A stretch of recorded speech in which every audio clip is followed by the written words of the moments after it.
Hi, this is Paul Thomas at PittCon 2011 in Atlanta. Today I'm talking with Eric Burgles of BaySpec. Eric, thanks for being with us. Thank you very much, Paul. It's our pleasure. Eric, in the last year, your company has had a new product, a handheld spectrometer for materials analysis and ID. Tell us a little bit more about it. Thank you. So our company is a 10-year-old company, and we are based in the Silicon Valley in California. We came out of the telecommunications industry, and so a lot of the components we use are telecom grade, very high reliability, very low cost, very ruggedized, and so they're ideal when configured for handheld test equipment that can be taken out of the lab into the production line or into the incoming raw material ID. And of course, as you know, there are a couple other products out there on the market as well. So how are you distinguishing yourself among the growing field? Right. Thanks. The way we differentiate ourselves would be first on our quality. So what you'll find with the telecommunications experience we have is the ability to make instruments that are highly repeatable. So you buy 1, 10, 50, or 100. They're all going to be in close alignment with each other.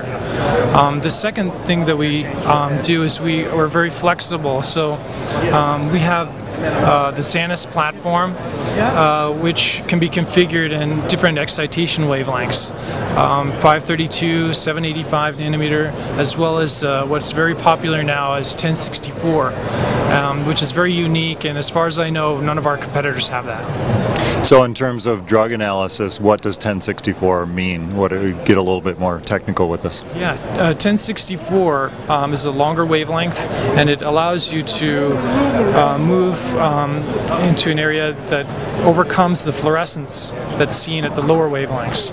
So in many pharmaceutical samples, probably what we're hearing, 30 to 40% of the samples will exhibit some type of fluorescence, so it makes it very difficult to identify what the substance is. With our 1064, that goes away entirely.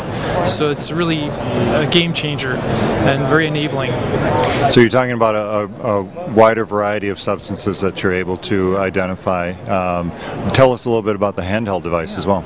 Maybe one more thing about that is, we're able, we like to talk about real-world samples.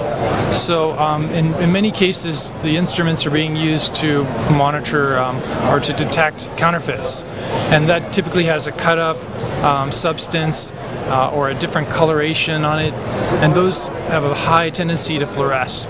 So for counterfeit detection for real-world samples, this is ideal. And this also goes into explosives, IED, HME detection, food safety, and there's many other applications for this now.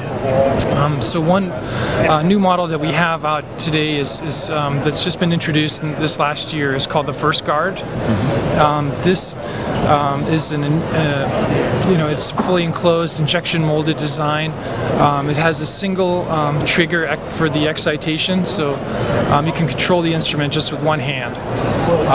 We have some nice features with this based on our customer feedback. You can do direct sampling out of the tip, or you can use this integrated vial holder where it's just spring loaded, and you can just drop in the sample and then take a measurement and go back. Our design is also very high performance. So we have a very high power laser. It goes up to 500 milliwatts, which is higher than the competition's offering. We also have cooling on this engine. So we cool this down to minus 20 degrees C.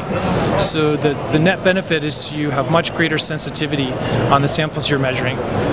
So it seems like sensitivity, performance, broader capability, those are the kinds of things that you're talking to customers about. Absolutely, yep. It's been very well received. Both the injection molded version as well as the flexible mini platform, what we call the Sanus. And we're going to be offering a 1064 in this molding as well. So it's really going to be a game changer out there. Eric, thanks so much. Really appreciate it. Okay, thank you very much, Paul.